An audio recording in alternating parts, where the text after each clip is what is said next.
When election started in 1999, I was going on tour. We were going from one place to the other, and they used to call me prostitute because I would campaign for PDP. I would campaign for the other one, PDP and SDP, was it PDP and any other way, AC, all the other this thing. I was everywhere. So I would do for this person and do for this person. So some of them will run into me and be like, didn't you just perform for this other people? I say, yes. I say, don't you advertise in this day? When you advertise in this day, do you say somebody else has used this day so you won't place your advert? Don't you fly Chachangi? If you fly Chachangi, won't the other party fly Chachangi? So we're providing services, so leave that other. On television, don't you advertise on AIT? Does AIT say, oh no, because you've advertised with PDP, we can't advertise for? No. So just think of me like that. And then before then, I'll say also that I was doing a lot of military events. So I would go to Bonny Camp, and then when Abdul Salami was in office, Tunde Shole was taking me to go do a lot of events in Abuja. General Seni, when Husseini was in charge of Abuja Federal Capital Territory, I served in Abuja. I had done a lot of things for the military. And so I then just keyed back into it. And so I would go there and do a lot of events. And so I was constantly interfacing with military men, ex-military men. And then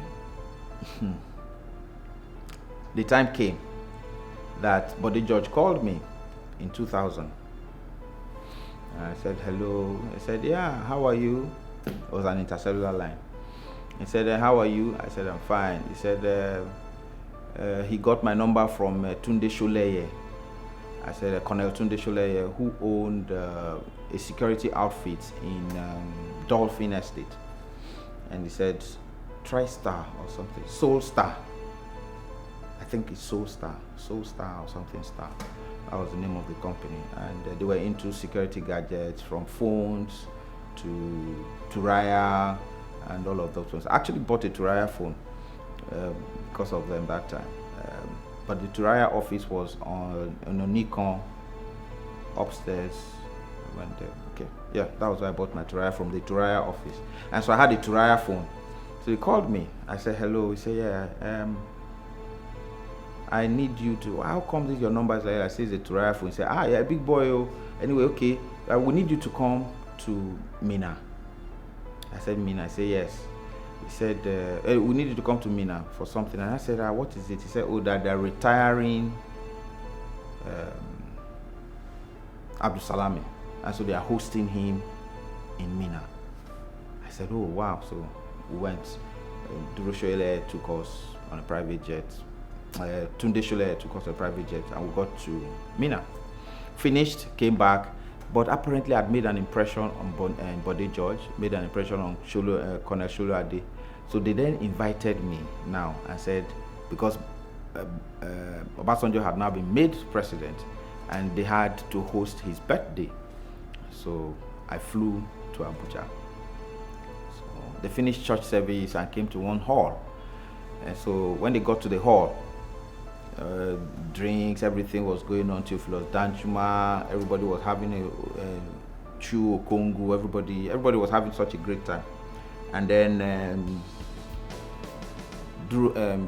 the speaker, the public affairs man for Donyi Okupe, came on and said, oh, we have a surprise for you, Mr. President.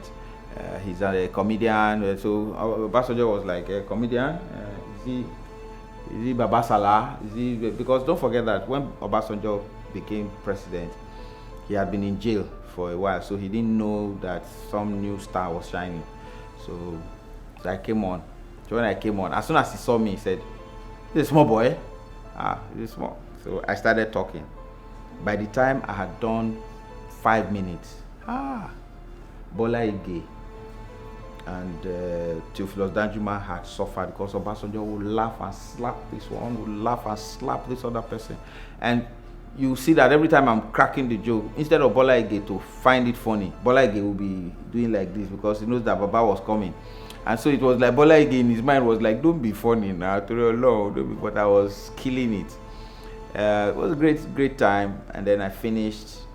So I got back to this thing. They put me in the command quarters.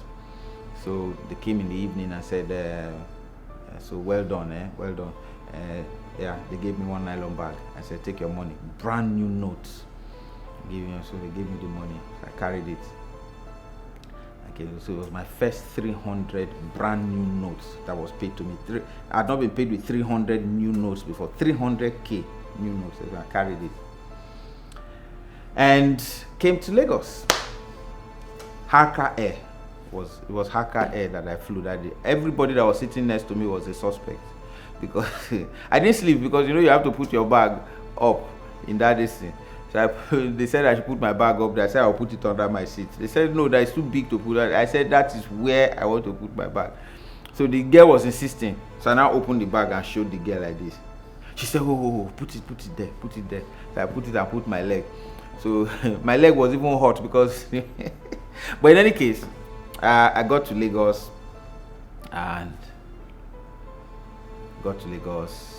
took a taxi straight to Lekki Phase 1 because then I was living in Lekki Phase 1. When I got to my room, I dropped this. Don't forget that I'd been paid 1.6 million in 1995, but a bulk 300k for an event had not come to me because that bulk 1.6 was several events that we did across the country. But this one, bulk 300, had not come to me. One show. When that money came, I said, their father. So I became even more serious with my work. By then, I'd registered with British Council, I registered with USIS because that was where I could get a lot of books to read and then just develop my craft. I was understudying a lot of people. I was going to Radio Nigeria. I was learning from Bisi Olatilo. I was learning from Manion Mono. I was learning from Leo Onwudi. There's a guy called Leo Onwudi. I don't know where the guy is now. Leo Onwudi. I was learning from him. I was learning from Smart Otemu. These are guys who were in broadcasting, and I was picking from them.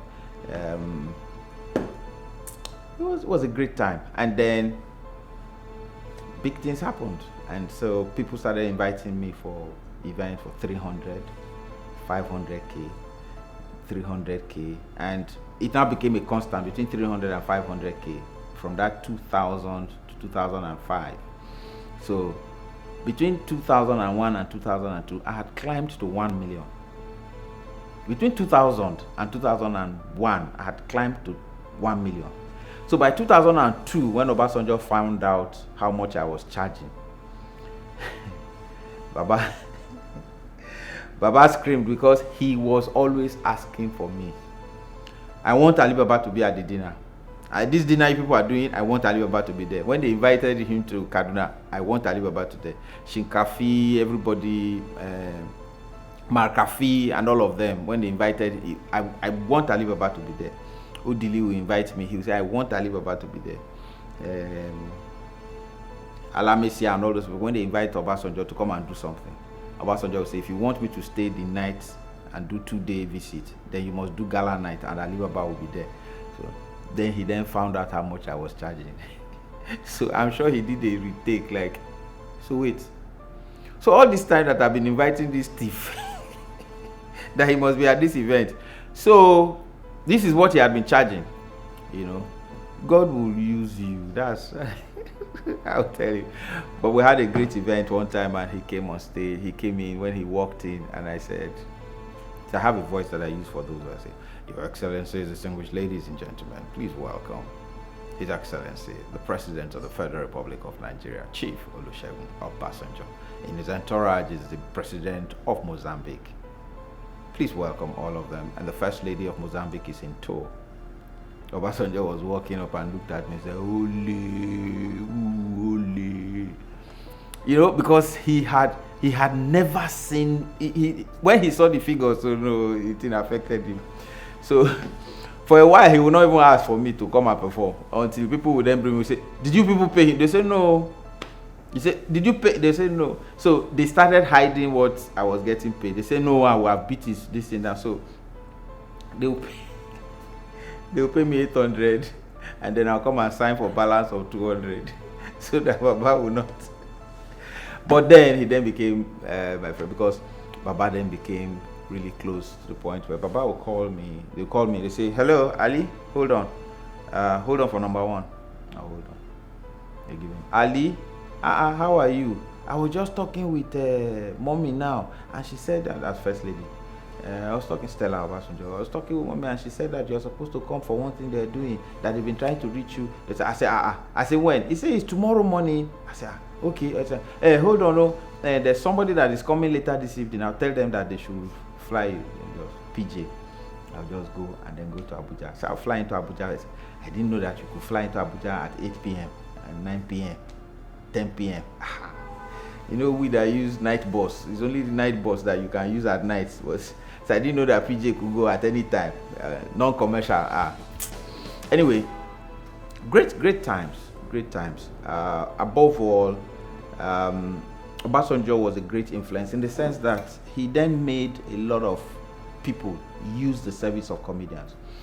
He brought about people knowing that there was value in humor, because he himself practiced it. He used a lot of humor, and in doing that, he sold our business to a lot of people. I became most sought after because Obasanjo appreciated what I did, and a lot of people who then invited him to events also wanted me to be there to entertain him, and they saw that there was need for, they saw the essence of being a stand-up comedian. Well, it was a journey, quite a journey, and rewarding too, because what it then did was that I couldn't then attend all events, and so for the events that I couldn't do, I started having proteges, from Basket Mouth to AY to TA to Teju Babyface, and quite a lot more people. And of all these people, as you groomed them, they too then went on to groom other people.